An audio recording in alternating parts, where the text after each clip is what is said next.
السلام علیکم ورحمۃ اللہ تعالی وبرکاتہ۔ لک الحمد یا اللہ والصلاة والسلام علی سید الانبیاء والمرسلین وعلی آلہ واصحابہ اجمعین۔ اللہم صلی وسلم بارک علی حبیبک المصطفیٰ صلی اللہ تعالی علیہ وسلم۔ 11 شریف کا ماہ مقدس تھا تو ذہن میں یہ سوچ رہا تھا کہ اسی ماہ مقدس کے تعلق سے کچھ مضامین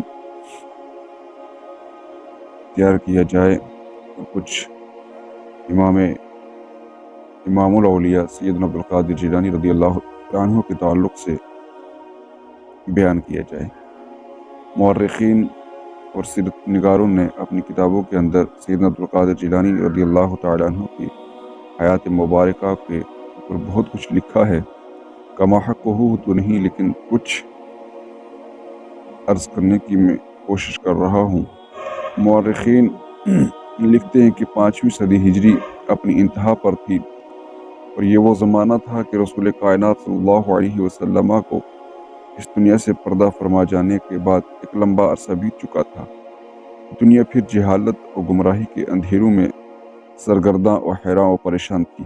امت مسلمہ نت نئے فتنوں سے دوچار تھی۔ اہل ایمان خود دین بیزار، اخروی زندگی سے بے بہرا اور دنیاوی لذتوں اور چاہتوں میں منہمک ہو چکے تھے۔ ایسے میں اللہ عز و جل نے سرزمین بغداد سے ہدایت کے سرچشمے کو جاری کر دیا، جس سے بے شمار مخلوق فیضیاب ہوئی۔ حضرت شیخ عبدالقادر جیلانی رضی اللہ تعالی عنہ کی پیدائش باسعادت کا یہ موقع تھا۔ بے شمار خلقت ان کے دست حق پر طائب ہوئی اور اسلام سے مشرف ہوئی اور اسلام کی حقیقی تصویر سے آشنا ہوئی۔ سیدنا شیخ عبدالقادر جیلانی رضی اللہ تعالی عنہ، آپ کا نام عبدالقادر، کونیت ابو محمد، لقب محی الدین اور پیدائش مقام جیلان ہے۔ آپ کی ولادت باسعادت 471 ہجری بمطابق 1078 عیسوی کو ہوئی، جن کا سلسلہ نسب والد صاحب کی طرف سے سیدنا امام حسن تک اور والدہ محترمہ کی طرف سے سیدنا امام حسین رضی اللہ تعالی عنہما تک پہنچتا ہے۔ آپ کی ولادت کی تھوڑی ہی مدت کے بعد والد محترم دنیا سے رخصت ہو گئے، اور آپ کی پرورش آپ کے نانا محترم سیدنا عبداللہ سومعی نے کی۔ یہی وجہ تھی کہ بسا اوقات آپ ابن السومعی کے نام سے مخاطب کیا جاتا تھا۔ حضرت شیخ سید عبدالقادر جیلانی رضی اللہ تعالیٰ عنہ، آپ کے اندر ابتدا ہی سے وہ تمام صفات ظاہر ہونے لگی جو مقام صدیقیت کے لیے مخصوص ہیں۔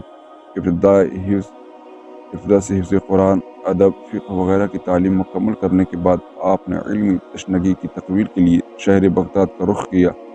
وہاں پر آپ نے اس زمانے کے مشہور اہل علم و فضل سے کسب فیض کیا، جن میں ابو سعید، ابو غالب باقلانی اور احمد بن مظفر بن سوس اور ابو قاسم بن بیان اور جعفر بن احمد سراج وغیرہ سہر فہرست ہیں۔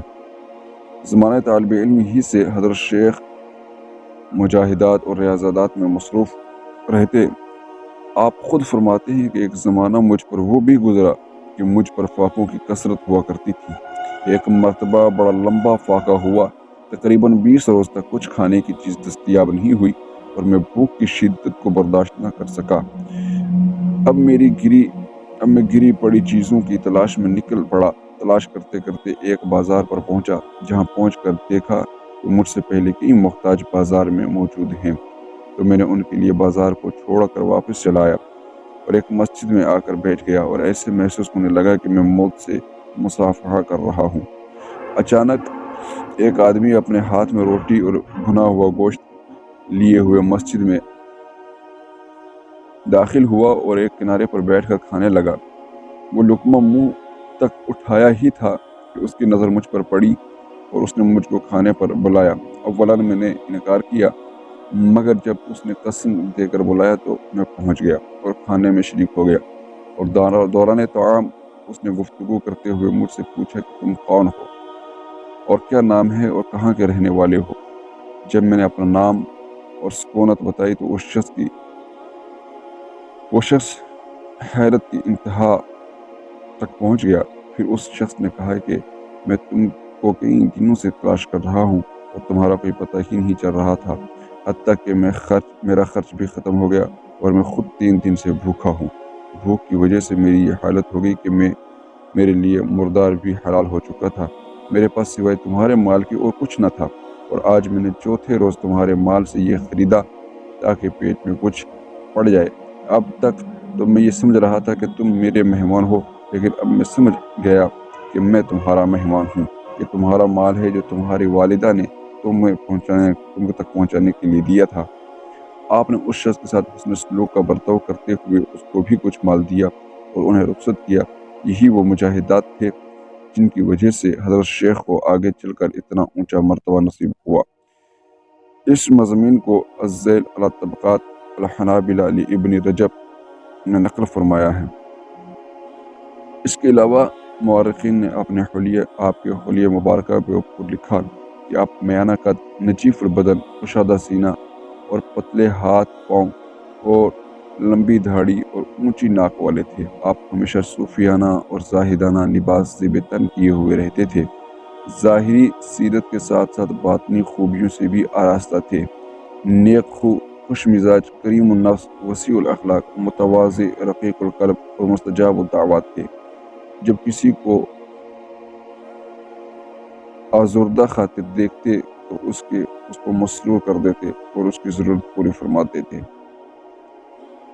اس کے علاوہ مورخین نے آپ کی باطنی حیات آپ کے طریقہ باطنی کی تکمیل کے لیے بھی کچھ لکھا کہ آپ تزکیہ نفس ان فرائض منصبی میں سے ایک ہے جن کی بنا پر نبی اکرم صلی اللہ علیہ وسلم کی بعثت ہوئی۔ تزکیہ کے معنی ظاہری و باطنی نجاسات سے پاک کرنا ہے۔ ظاہری نجاسات سے تو عام مسلمان واقف ہیں، اور باطنی نجاسات مثلاً کفر و شرک و غیر اللہ پر اعتماد کلی اور اعتقادات فاسدہ اور تکبر، حسد، بغض وغیرہ۔ فطری اور عملی طور پر کسی فن کے حاصل ہو جانے سے اس کا استعمال اور کمال حاصل نہیں ہوتا جب تک کہ کسی مربی کی زیر تربیت اس کی مشق کر کے عادات نہ ڈالے۔ سلوک و تصوف کی منزل میں کسی شیخ کامل کی تربیت کا یہ مقام ہے۔ قرآن و سنت میں جن احکام کو عملی طور پر بتلایا گیا ہے اس کو عملی طور پر کرنے کی عادات ڈالی جائے۔ آپ نے علم باطنی کی تکمیل شیخ حماد اور ابو سعید کی زیر تربیت کی۔ اس کے بعد آپ نے اس بات میں وہ نمایاں خدمات انجام دی جن کا احاطہ دشوار ہے۔ حضرات سیدنا شیخ عبدالقادر جیلانی رضی اللہ تعالیٰ عنہ کی حیات مبارکہ